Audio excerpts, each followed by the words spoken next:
Streaming short series RCTI Plus gratis.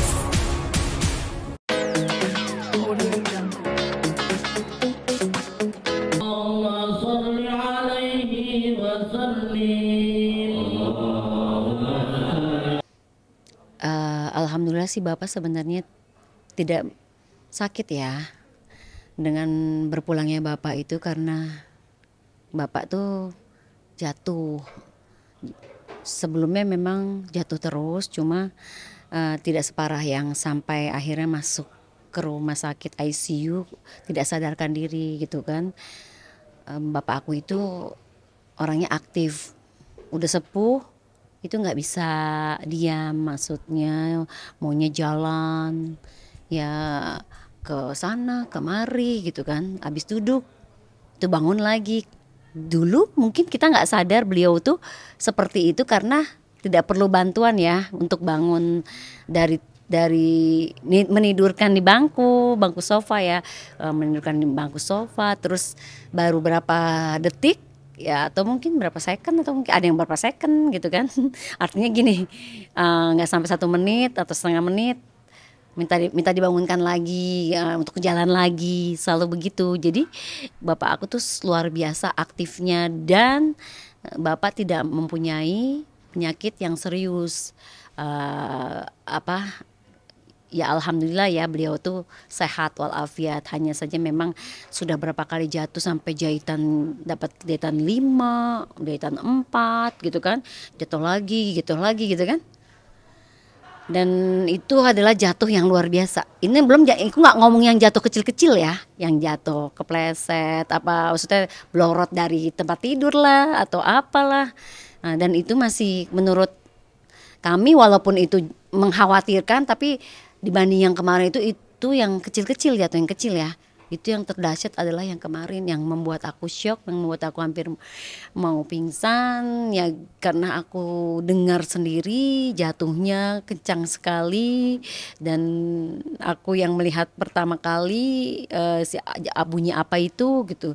Terus posisi bapak seperti apa, aku yang melihat gitu kan, sama ponakan aku. Jadi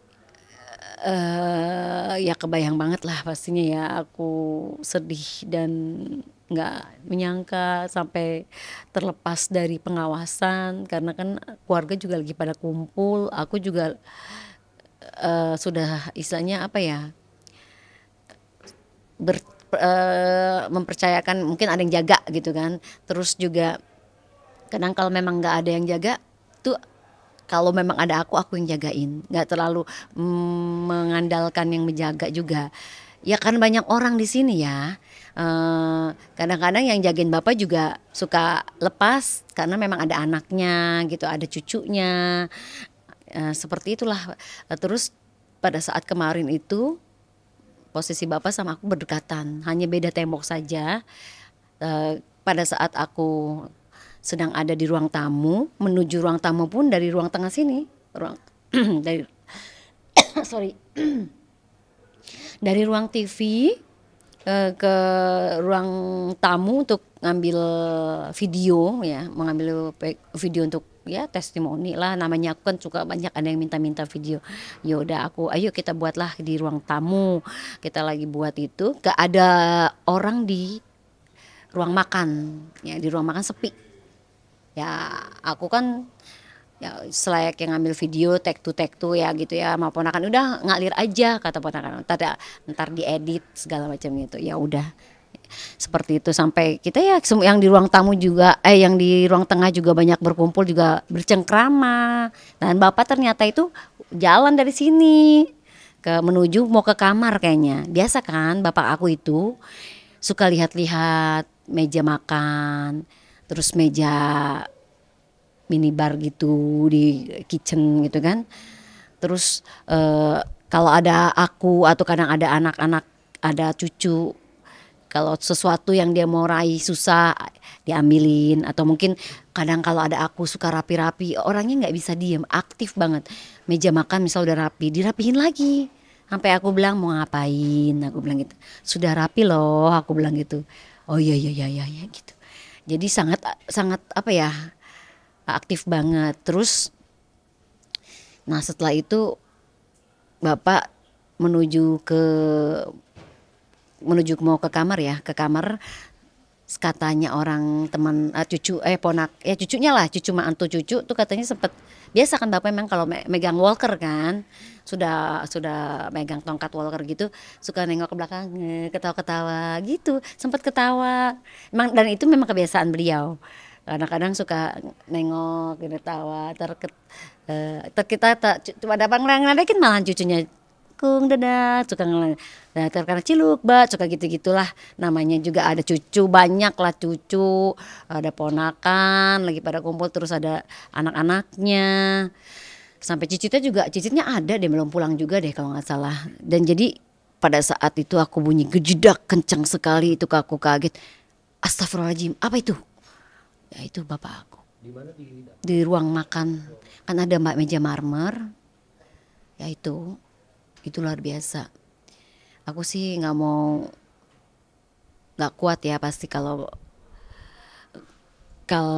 melihat atau membayangkan situasi pada saat pertama kali aku melihat beliau jatuh darah, dan udah luar biasa sih. Terus itu pada saat beliau juga dibawa ke rumah sakit, di sini ada rumah sakit dekat rumah aku, mungkin kan dioper lagi ke di sini, tunggu rumah sakit Tugu Koja, di sana Koja Pelabuhan, pindah ke Koja Pelabuhan ya, rumah sakit Koja.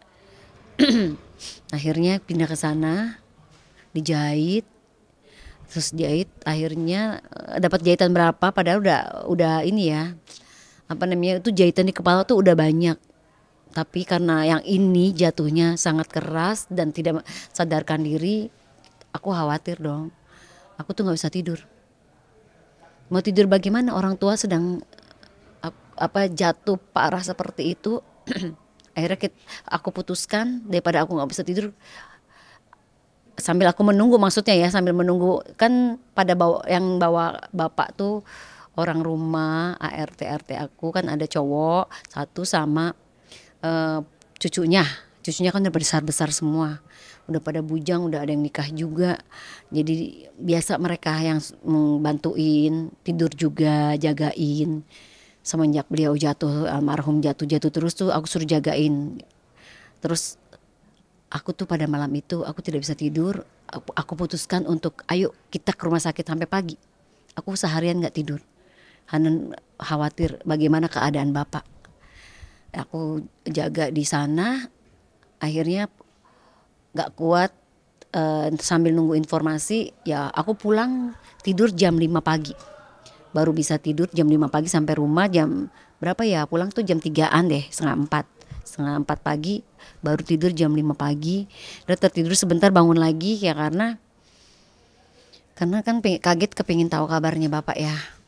Setelah itu komunikasi bla bla bla, malam kedua pindah ke RSPAD, dipindahkan ke ICU karena pihak rumah sakit di Koja sana Tanjung Priuk ya hanya tidak bisa berbuat apa-apa, cuma berdoa aja ya gitu.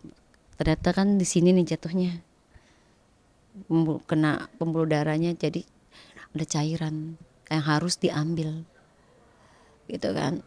Pindah ke di RSPAD langsung tindakan karena ada ronsen itu ada cairannya, ya udah diambil cairan di otaknya gitu kan. Setelah itu ternyata mempengaruhi paru-parunya besar sebelah kanan daripada kiri. Daripada nanti bapak sadar dari biusnya, nafasnya seperti orang kelelep katanya sih, menurut dokter seperti itu. Jadi harus diambil katanya, ada cairan di paru lagi, itu istilah kedokteran aku nggak tahu ya. Diambil ya, akhirnya diambil ya udah nih, memang agak responnya bagus, ada respon bapak,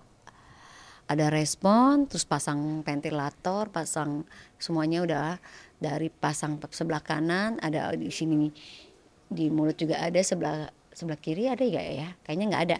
Nah sebelah ini kanan aja. Terus berapa hari kemudian ini dicabut, yang tengah-tengah, 1 hari lah, besokannya dicabut. Ini udah 3 hari selang pindah ke sini. Oh pindah ya, dari sini udah mending nih, nafasnya nggak terlalu nggak gitu, nggak normal lah, mulut pun mingkem gitu kan. Nah pindah ke kanan, dari kanan ke kiri, tuh mulutnya agak terbuka kata aku. Dan terus kalau akhirnya ada info bahwa kalau kelamaan pakai selang itu bisa infeksi, menyebabkan infeksi, berarti harus dibolongin lehernya untuk pernafasan. Itu bapak yang usia 85 tahun. Kalau aku ikhtiar ya, anaknya kepingin sembuh kan, orang tua. Cuma kalau bapak saya kuat nggak apa-apa, tapi kalau nggak kuat sih jangan ya. Tapi insya Allah kuat katanya. Ya ini ternyata bisa. Udah setelah itu ya kondisinya ya memang belum stabil yang secara normal, belum signifikan lah ya. Akhirnya berapa hari kemudian kan dengan perawatan di ICU, dari mulut, makannya terusnya dari mulut juga, saksen, lendir ya, lendir paru di paru. Kita juga belajar, anak cucu diajarin sama suster, walaupun tadinya agak ngeri-ngeri ya, kita kan ini orang tua kita dimasuk itu, pokoknya apalagi harus sampai bapak tuh berasa gitu kan, harus, kalau belum sampai begitu jadi jangan sampai dilepas kata gitu. Wow kata, aku diceritain awalnya sama ponakan aku sampai segitunya. Iya awalnya aku nggak tega, tapi kata suster harus begitu, karena kalau nggak gitu berarti belum nyampe gitu kan katanya, belum, ntar nggak ketarik banyak lendirnya. Udah ngelakuin itu berhari-hari lah, mungkin 2-3 hari atau berapa hari, keputusan ada lagi bahwa ternyata tidak maksimal secara manual kan, itu berarti kan ya, kerja kalau ada itu suster yang suction, terus ngasih makan juga, terus kita cucunya kalau nggak anak diajarin sih sama susternya. Alhamdulillah susternya baik-baik juga. Jadi pada saat itu akhirnya keputusan tidak maksimal, lendir yang ada di paru harus diambil melalui operasi. Ya kalau lendirnya banyak, ya kita nggak bisa ngomong apa-apa, itu kan semua ada di dokter ya. Kita pasien yang terbaik aja untuk pasien gitu kan, keluarga pasien seperti itu aja sih. Akhirnya dilakukan lah. Lendirnya dikasih tahu sih, aku fotonya banyak juga gitu. Setelah itu ternyata ada rencana lagi mau operasi, cairan otak bapakku kan di luar ya. Ada alat kayak selang, terus ada alat itu tidak boleh di luar, harus masuk. Kalau kelamaan infeksi. Jadi nanti setelah namanya bronkoskopi ya, apalah yang habis pengambilan slam di paru, itu akan, kalau bapak stabil normal itu mau dilakukan operasi lagi, penanaman alat di dalam perut supaya cairan otaknya ada masuk di situ. Alatnya adalah permanen. Aku agak wow, serem juga ya, sesuatu ada di dalam tubuh kita gitu loh. Bapakku udah sepuh, aku mikir aja dokternya sih mau tindakan, nggak bisa berbuat apa-apa karena bapak kondisinya drop, aspirasinya turun, terus ya detak jantungnya juga tidak seperti sebelumnya gitu. Sebelumnya kan juga ada, habis itu ada respon ya, lagi habis operasi ambil apa tuh katanya yang paru-parunya besar lebih kanan daripada kiri, itu udah ada respon, tapi yang setelah dibolongin sih masih ada kondisinya, tapi walaupun tidak stabil. Nah pada saat pengambilan lendir lah itu ketahuan sekali dropnya. Mungkin juga aku sih ya Allah, aku juga udah nggak tega ya, tapi akhirnya aku cuma keluarga kita bicara semuanya, kita minta yang terbaik sama Allah, dan udah cukup, mungkin ini saatnya. Anak-anak ya sudah ikhlas semuanya, sampai juga aku ya udah minta maaf sih pada saat di rumah sakit. sudah terjadi juga. Ya Allah, ini qadarullah, Allah memberikan perjalanan bapak aku yang tidak sakit, yang tidak punya penyakit, berakhirnya di ICU karena jatuh. Ini nggak ada yang bisa disalahin. Kalau mau nyalahin itu salah sih, nyalahin diri sendiri atau nyalahin kamu nggak jagain sih, itu nggak boleh, karena nanti jatuhnya malah nggak bagus gitu. Jadi ya udah, kita ikhlaskan saja sama Allah, ini qadarullah, semua sudah terjadi. Anak-anak juga mungkin ini yang terbaik buat bapak, pun anak-anak juga sudah ikhlas. Bapak mungkin bapak juga kepinginnya nggak pergi secepat ini, karena memang setiap aku pergi bapak selalu ingat aku, jangan dimatikan lampunya karena Christina masih di luar. Kalau aku mau pergi keluar kota aku selalu pamit, mau keluar negeri aku selalu pamit, minta doa bapak. Kalau aku pulang, bapak aku udah pulang, iya ya gitu. Jadi kadang bapak selalu itulah, masih ingat anaknya. Christina lagi di luar, Christina belum pulang gitu kan. Jadi alhamdulillah bapak belum pikun. Walaupun ya maklum lah ya, umur sudah 85. Kalau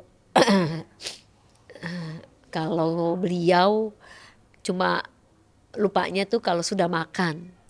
Kalau sudah makan ditanya bilangnya belum makan. Sekarang kadang kita suka bercanda, ayo tadi kan bukannya udah makan, oh iya iya iya iya gitu. Tapi kadang-kadang kita suka diem sih, ya biar aja bilang belum makan gitu. Terus alhamdulillah itu bapak makannya nggak rewel ya, alhamdulillah bapak tuh makannya nggak rewel. Terus juga apa aja, tapi makannya sehat ya, ikan, terusnya sayur-sayuran. Sudah tidak lagi makan ayam dan daging karena giginya juga kan sudah tidak komplit gitu kan.